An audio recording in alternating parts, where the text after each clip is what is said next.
혹시 그 퍼즐 맞추기라고 있습니다.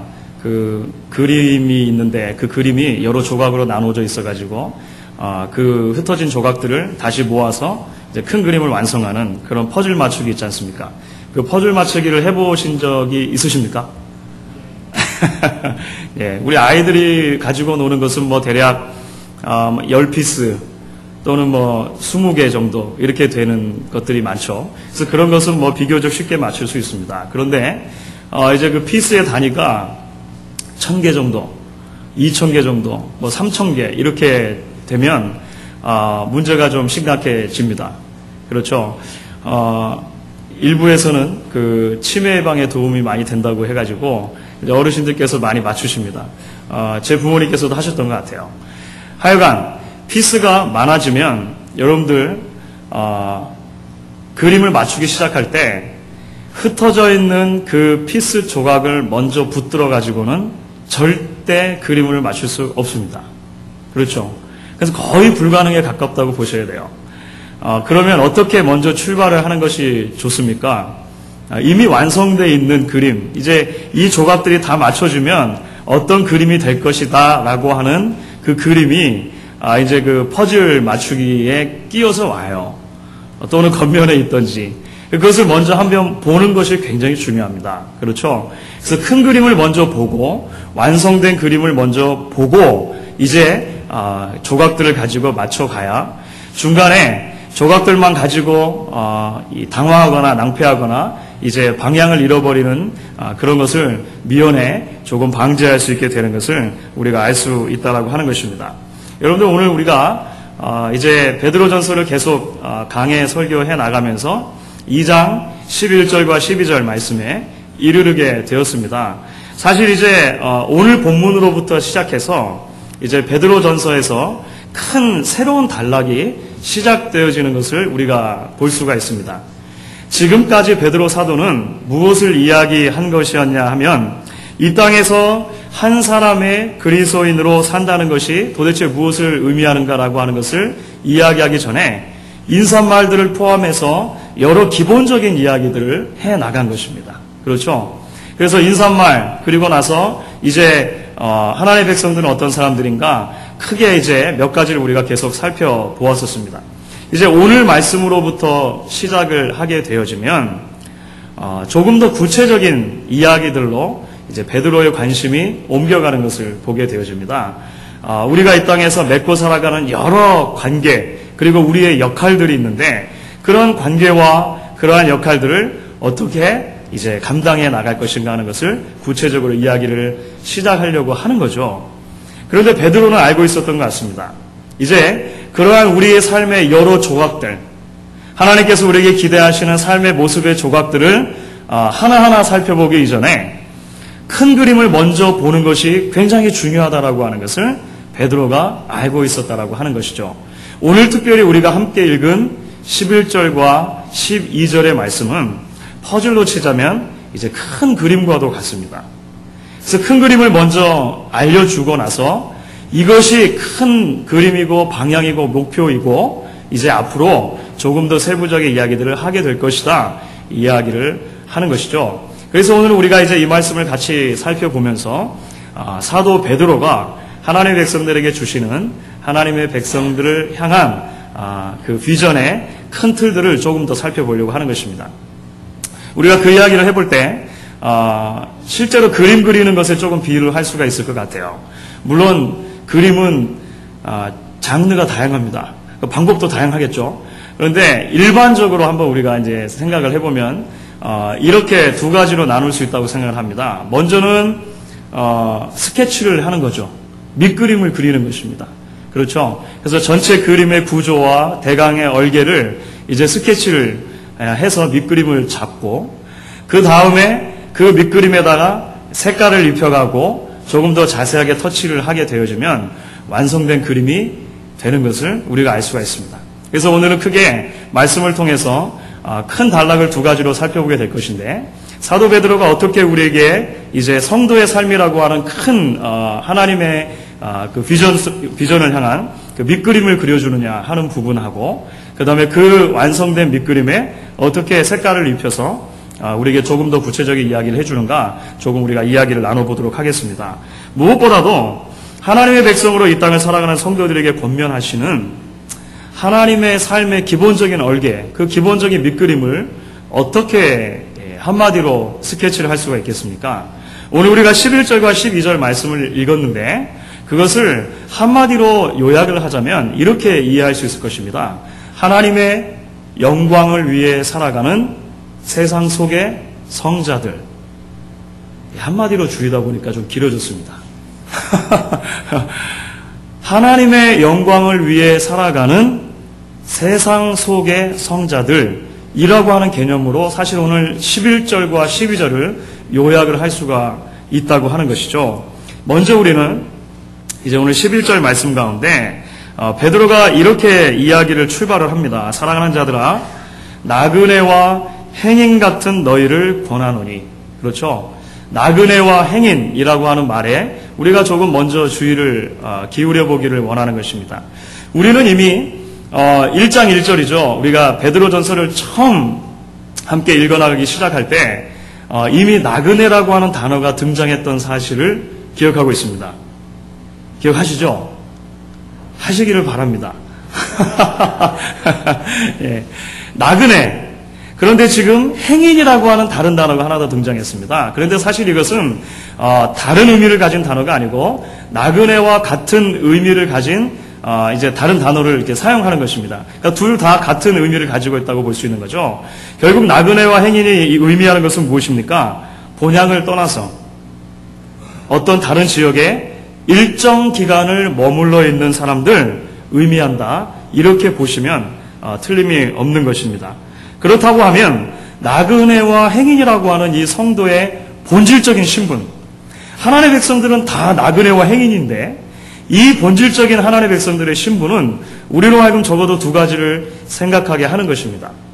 그것은 무엇입니까? 첫 번째로는 우리가 지금 머무는 이곳이 영원히 머물 곳이 아니라고 하는 것이죠. 그리고 하나님의 백성들에게는 반드시 돌아가야 할 본향이 있다는 것을 오늘 이제 나그네와 행인이라고 하는 하나님의 백성들의 이 본질적인 신분의 이야기를 해주는 것입니다. 오늘날 얼마나 많은 사람들이 마치 이 세상과 이 세상이 제공해주는 이 모든 것들이 전부인 것처럼 생각하며 하루하루를 살아가고 있습니까? 어쩌면 우리가 아침에 눈을 떠서 저녁에 눈을 감을 때까지 우리의 주변에 우리를 둘러싸고 있는 많은 것들은 오늘 이것이 전부이고 오늘 우리가 이 땅에서 누리는 것이 가장 존귀하고 가치 있는 것이다라고 우리에게 각인시켜 주려고 혈안이 되어 있는 것 같다라고 하는 것입니다. 그러나 성도들은 어떤 사람들입니까? 이 땅에 발을 딛고 살아가지만 그들의 시민권이 하늘에 있는 하늘의 백성으로 산다는 것을 잊지 말고 살아야 하는 사람들이라고 하는 것입니다. 언제나 이 땅 너머에 우리에게 주실 하나님의 약속의 땅이 있다는 것을 기억하고 그 영원한 본향을 바라보며 살아가는 삶, 그것이 바로 하나님의 백성들의 삶이라고 하는 것이죠. 그러나 이제 우리의 신분이 나그네와 행인이라고 하는 것은 조금 더 나아가서 단지 우리가 이 땅에서 삶이 우리의 전부가 아니고 하늘을 바라보고 살아가야 하기 때문에 이 땅에서의 삶은 아무런 의미가 없는 것이다라고 말하지 않는다는 것을 다시 기억할 필요가 있습니다. 그렇죠? 나그네와 행인, 그것은 그 말 속에 이미 본향이 있지만 지금 현재 잠시 머물러 있는 곳에서 책임감을 가지고 살아야 되는 백성들이다라고 하는 것을 우리가 이미 첫 시간부터 살펴보았습니다. 아주 아이러니한 일입니다. 영원한 본향은 하늘에 있는 것이죠. 그리고 하나님께서 부르시면 가야 할 것입니다. 그런데 하나님께서 부르시기 전까지는 우리가 발딛고 살아가는 이 땅에서의 삶이 우리에게 하나님이 주신 삶이라고 하는 것입니다.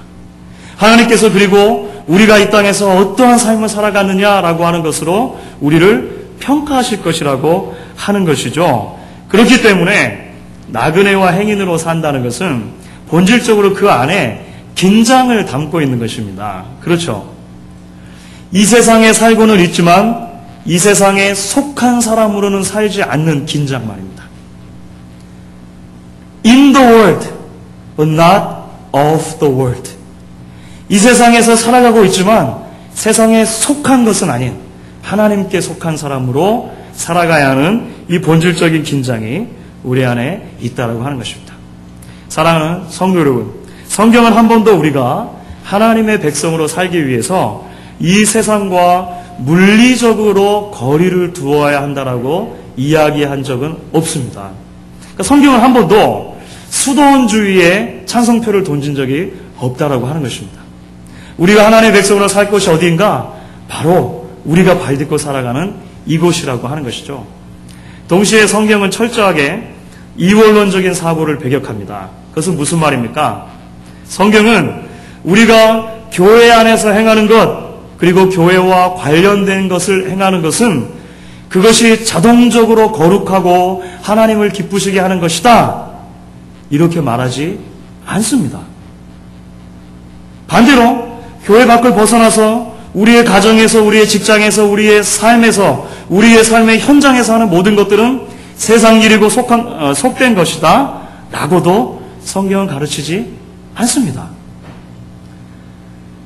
거룩하고 속된 것은 어떤 것에 자체적으로 숨겨져 있는 것이 아니라 하나님을 향한 방향성의 문제라고 성경은 끊임없이 이야기를 하는 것이죠.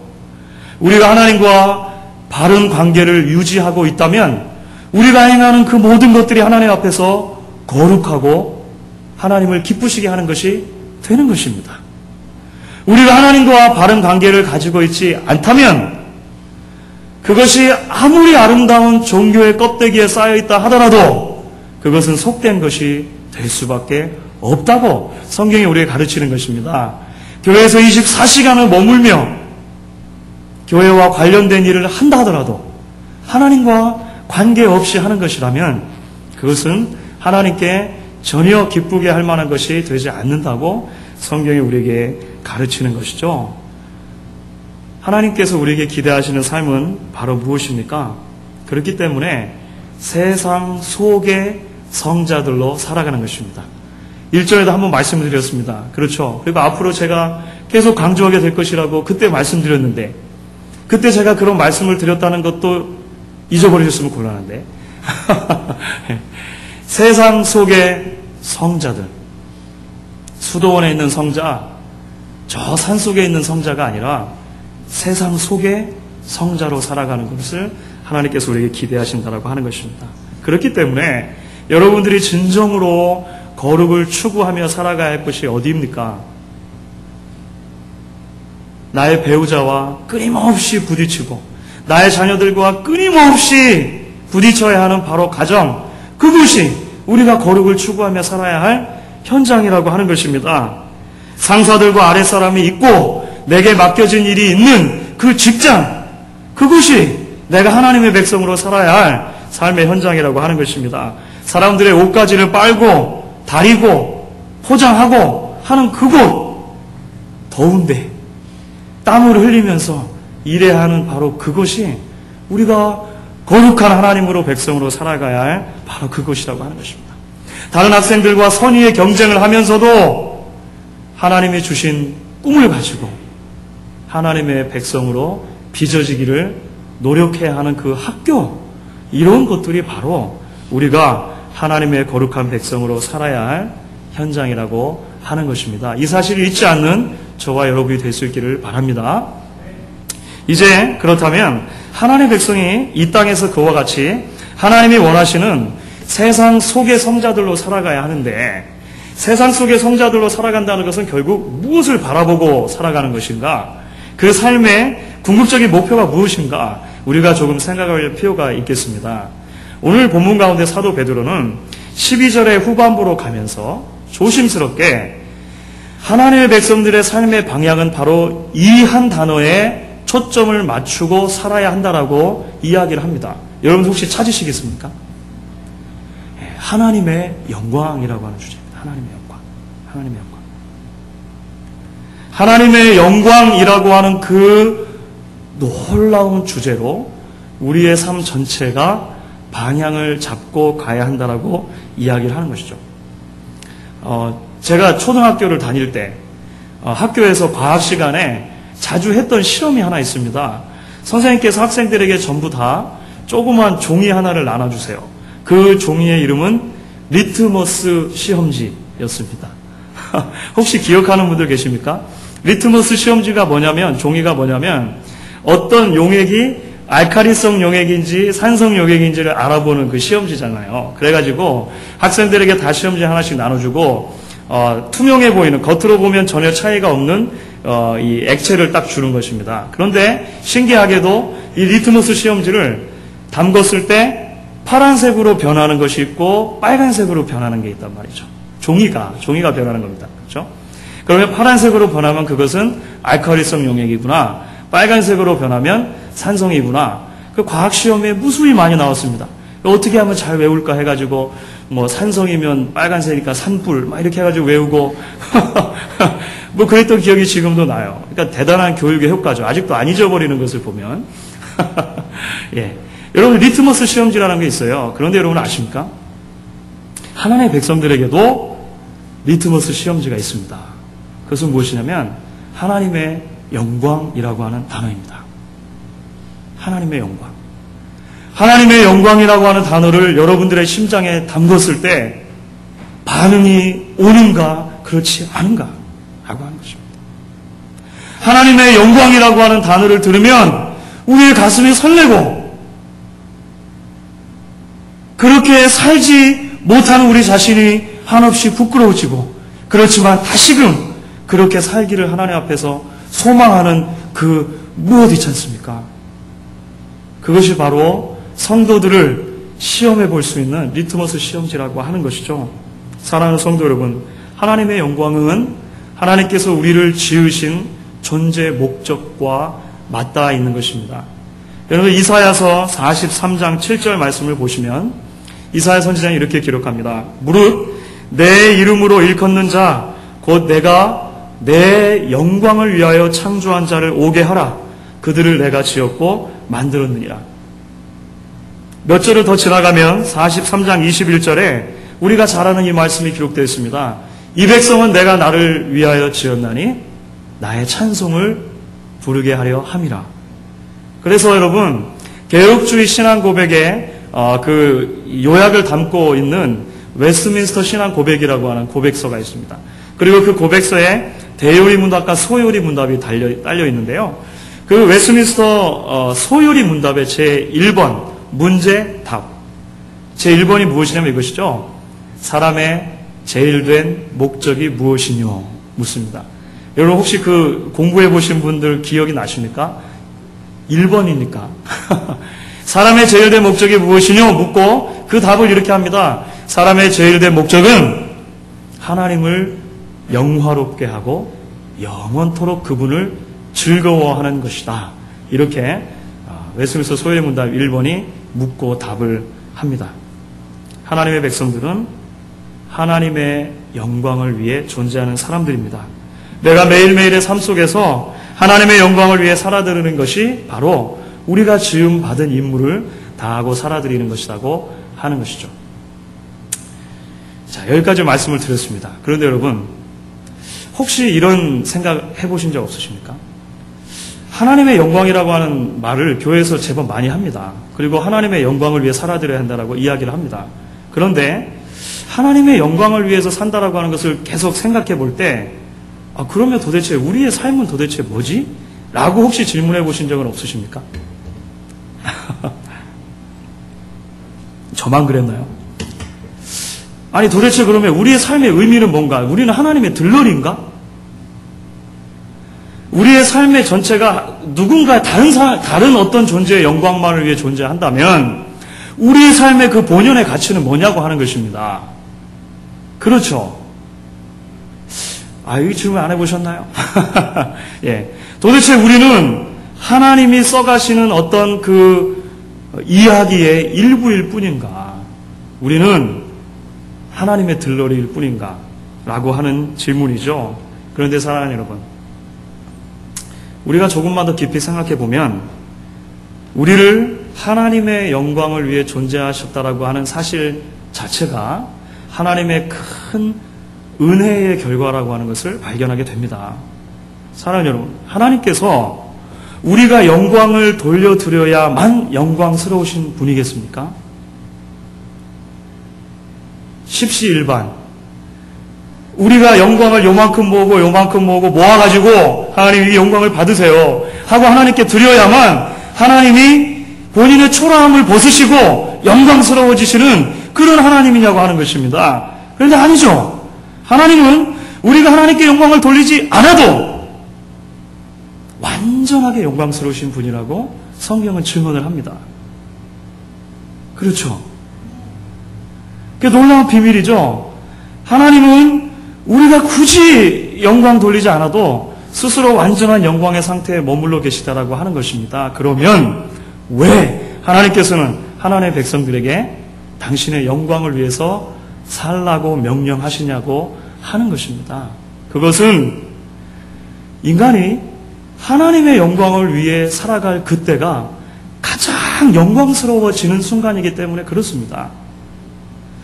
하나님의 영광을 위해 살아갈 때 그때 비로소 우리는 가장 가치 있는 삶을 살게 되는 것입니다. 우리를 본래 창조하시는 목적대로 하나님께서 주신 그 풍성한 영광을 누리고 살아가는 것입니다.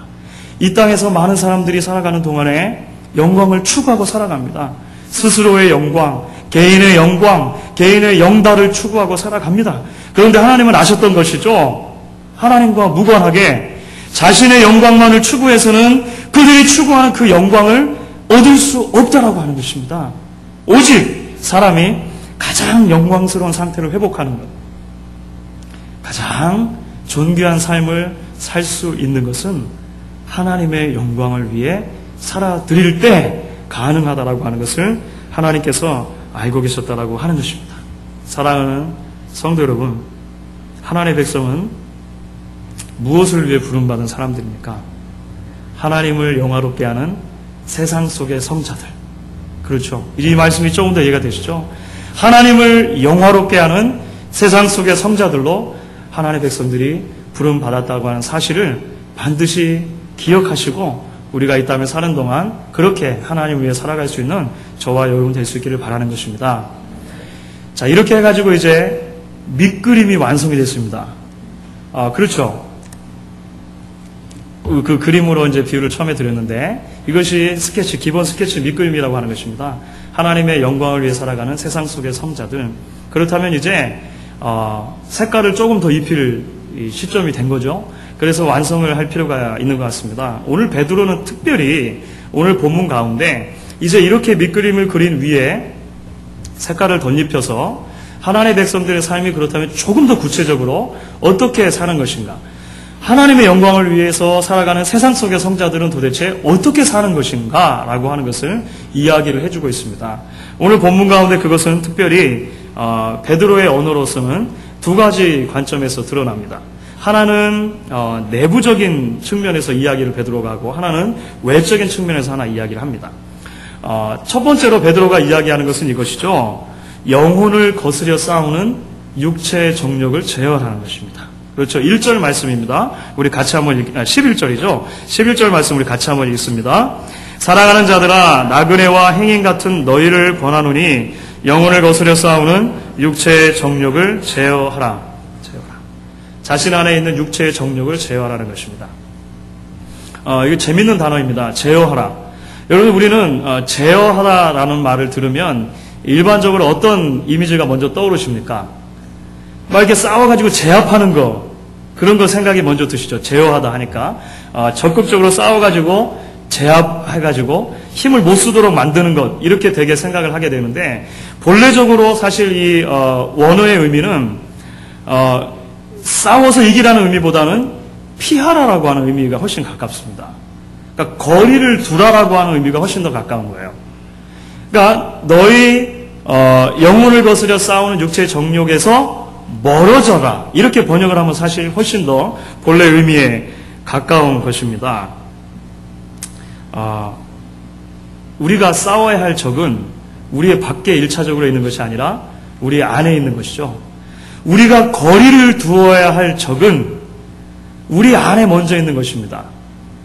다시 말해서 세상과 거리를 두는 것이 문제가 아니라 우리 마음 안에 있는 육체의 정욕과 어떻게 하면 우리가 끊임없이 거리를 둘 것인가를 생각하는 것, 그것이 바로 거룩의 그 본질이라고 하는 것을 우리가 기억하게 되어진다고 하는 것이죠. 여기서 육체의 정욕이라고 하는 말이 등장할 때 육체적이라고 하는 말, 사실 성경에서 많이 등장합니다. 신약 성경에서 육체적, 육체의 이런 말이 많이 등장하죠. 영어 성경으로 번역될 때 그냥 flesh라고 번역을 합니다. flesh, 그 몸이라고 번역을 하는데 이것은 본래 하나님과 관계가 없는 것을 의미하는 것입니다. 하나님과 동떨어진 또는 세상에 속한 이런 의미를 가지고 있는 단어라고 하는 것이죠. 결국 하나님의 백성들이 육체의 정욕에서 멀어지고 살아가야 한다는 것은 무엇을 의미하는 것이겠습니까? 이 세상과 이 세상이 제공해주는 삶의 방식이 아니고 하나님께 속한 삶의 방식으로 살아가야 한다는 것을 이야기를 하고 있는 것입니다. 여러분들 사실 우리 안에는 두 가지 본성이 있는 것을 보게 됩니다. 우리가 하나님의 백성이 되었다면 우리 안에 두 가지 본성이 존재하게 됩니다. 우리 마음속에 하나는 무엇이냐면 여전히 세상에 속한 방식으로 살아가고 싶은 욕망이 우리 안에 존재합니다. 그렇죠. 이거는 이론적인 것이 아니고 실제적인 거예요. 우리 매일의 삶 속에서 경험하지 않습니까? 여러분, 그 게을러지는 것은 연습하고 노력하고 해가지고 게을러집니까? 그거 그냥 가만 놔두면 게을러지는 거예요. 죄를 짓는 걸 연습해야지. 이렇게 해가지고 되는 것은 많지 않습니다. 대개는 우리의 자연스러운 삶의 방식이 그냥 그렇게 되게 되는 거예요. 일찍 일어나려고 노력하고 힘쓰는 것이죠. 늦게 일어나려고 늦잠을 자려고 노력한다. 이런 것은 좀 말이 안 되지 않습니까? 우리 안에 이런 육체의 본성이 있다라고 하는 것입니다. 그것이 죄악된 우리의 육체에 본래적으로 편한 것이기 때문에 우리 안에 그것이 존재하는 것입니다. 그런데 여러분 아십니까? 우리가 하나님을 진정으로 만났다면 우리 안에 동시에 또 다른 욕망이 존재하게 되어집니다. 그것은 하나님의 영광을 위해 살아가고 싶은 욕망이 있는 거예요. 아까 말씀드린 것처럼 리트머스 시험지죠. 하나님의 영광을 위해서 존귀하게 살아가고 싶은 욕망이 있는 것입니다. 그리고 그 기준에 맞추어서 살지 못하는 나의 모습, 하나님의 영광을 온전하게 드러내지 못하는 나의 모습 때문에 죄송스럽고 안타깝고 한 모습이 우리 안에 있다는 것입니다. 그래서 오늘 베드로는 육체의 정욕에 대해서 이야기할 때 앞에 별명 하나를 덧붙여줍니다. 영혼을 거스려 싸우는 육체의 정욕. 우리 안에서 늘 이 두 가지가 함께 존재할 수밖에 없다라고 하는 것이죠. 그러면 우리는 어떻게 육체의 정욕을 제어할 수 있겠습니까? 멀어질 수 있겠습니까? 여러분 이거 간단한 실험인데요. 여러분 머릿속에 아이들이 잘 안 되실 거예요. 이게 예배 시간이라 잘 안 되실 텐데 여러분 머릿속에 다람쥐를 한번 상상해 보십시오. 상상한다고 상상해 보십시오. 다람쥐. 그런데 그 다음에 그 다람쥐를 잊어버리려고 노력해 보십시오. 집에 가서 나중에 해보세요. 잘 안 돼요. 다람쥐를 잊어버려야지 된다고 이게 잊어버려지는 게 잘 아니라고 하는 것입니다. 그럼 다시 한번 머릿속에 다람쥐를 한번 상상해 보십시오. 이번에는 토끼를 상상해 보십시오. 나중에 실험해 보세요. 그러면 다람쥐는 없어져 있습니다. 예. 그러니까 내가 토끼를 상상하는 순간 이미 조금 전까지 내가 생각하고 있었던 다람쥐는 없어진 거예요. 여러분들 이것을 대체의 원리라고 합니다. 대체의 원리. 내 안에 쌓아오는 무엇인가 그 요소가 있을 때 그것 자체를 없애기 위해서 노력하는 것보다 다른 것으로 채우는 것, 대체하는 것, 그럴 때 이것이 없어질 수 있다라고 하는 것이죠. 육체의 정욕을 피하는 가장 좋은 방법은 하나님을 향한 거룩한 열망으로 나를 채우는 것입니다. 네. 말씀으로, 기도로, 찬양으로, 지체를 향한 관심과 사랑으로, 선한 봉사로 자꾸 나를 채우는 것이에요. 채우면 밀려나가게 되어져 있다라고 하는 것입니다. 결국 오늘 하루도 내가 반드시 하나님의 영광을 위해 살아가고야 말겠다라고 하는 결단으로 우리 스스로를 채우는 것이 필요하다라고 하는 것입니다. 오늘 이제 조금 더 나아가서 베드로는 우리에게 이제 이렇게 이야기를 합니다. 우리가 육체의 정욕을 제어할 필요가 있다. 그리고 이제 외부적인 요소로 눈을 돌리게 되어지는데 그것이 바로 12절 말씀 가운데 베드로가 우리에게 기록하는 것입니다. 우리 12절 말씀을 같이 한번 읽도록 하겠습니다. 너희가 이방인 중에서 행실을 선하게 가져 너희로 악행한다고 비방하는 자들로 하여금 너희 선한 일을 보고 권고하시는 날에 하나님께 영광을 돌리게 하려 함이라. 무슨 말입니까? 두 번째로는 우리의 삶 전체를 통해서 그 영광스러운 하나님을 전하고야 말겠다라고 하는 결단과 관계가 된 것이죠. 근본적으로 예수님께서 이 마태복음에서 말씀하신 것과도 연관이 되어져 있습니다. 마태복음 5장 16절에 예수님께서는 이같이 너희 빛을 사람 앞에 비추게 하여 저희로 너희 착한 행실을 보고 하늘에 계신 너희 아버지께 영광을 돌리게 하라 이렇게 말씀하시죠. 근본적으로 하나님의 백성들의 삶은 그 삶이 선교적인 삶이다라고 하는 것입니다. 여러분 이 말씀을 반드시 기억하시고 마음속에 새기시면 좋겠습니다. 성도들의 삶은 우리가 힘쓰던 힘쓰지 않던 우리가 노력하든 노력하지 않던 간에 그 자체적으로 선교적인 삶이 되어지게 되어 있습니다. 왜냐하면 우리의 삶 전체가 우리 주변에 있는 사람들에게 이제 증거하는 역할을 하고 있기 때문에 그렇습니다. 그것이 긍정적인 증거이든 부정적인 증거이든 우리가 하나님의 백성이 된 순간 이미 우리는 그렇게 선교하는 사람으로 살아가고 있는 거예요. 그래서 우리의 삶 자체가 미션 오리엔티드 라이프가 된 것입니다. 선교 중심적인 삶이 되어버렸다고 하는 것이죠. 그렇기 때문에 우리가 이 땅을 살면서 이 사실을 기억하고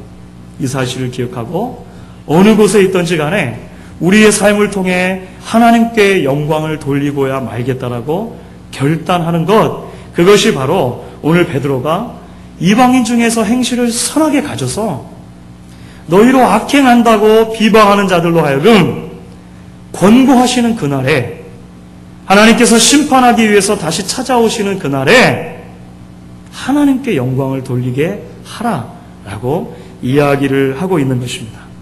우리의 삶을 통해 이방인들 가운데 전도의 열매가 맺힐 수 있고 그 전도의 열매를 통해서 하나님께 영광을 돌리는 귀한 삶으로 우리가 살아가라고 오늘 베드로가 이야기를 하고 있는 것입니다.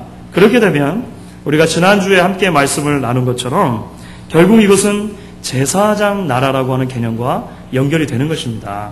그렇죠?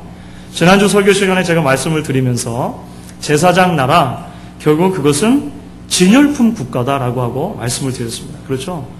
이 세상 가운데 남겨두신 하나님의 진열품. 그렇죠? 우리들의 삶을 보고 하나님께서 예비하신 그 풍성한 하나님의 백성들의 삶을 좀 미리 맛보고 알고 하나님께 나오도록 하는 진열품 국가로서의 역할을 우리 한 사람 한 사람에게 하나님께서 기대하신다라고 하는 것입니다. 이 말씀을 기억하시고 우리의 육체의 정욕과 싸우며 동시에 하나님의 거룩한 제사장과 같은 사람들로 이 땅을 살아가시는 저와 여러분이 될 수 있기를 바라는 것입니다. 이제 말씀을 정리하도록 하겠습니다. 오늘 베드로 사도는 우리 모두를 한 가지 삶의 이상으로 초대하고 있습니다. 하나님의 영광을 위해 살아가는 세상 속의 성자들이라고 하는 것이죠. 여러분 이것이 얼마나 놀랍도록 영광스러운 삶인가 우리 마음속에 다시 한번 기억을 하실 수 있으면 좋겠습니다. 우리가 매일매일 아침에 일어날 때마다 이 우리의 인생을 향하신 하나님의 큰 비전을 우리 마음에 품고 그 하루를 시작할 수 있다면 얼마나 좋겠냐라고 하는 것입니다. 여러분 각자에게 하나님께서 주신 순례의 길을 걸어가는 동안 여러분의 삶 전체를 통해서 하나님의 이름이 존귀 여김을 받으시기를 간절히 바라는 것입니다. 여러분 때문에 더 많은 사람들이 그 입술을 통해서 살아계신 하나님의 이름을 높이게 될 수 있기를 주님의 이름으로 간절히 축원합니다.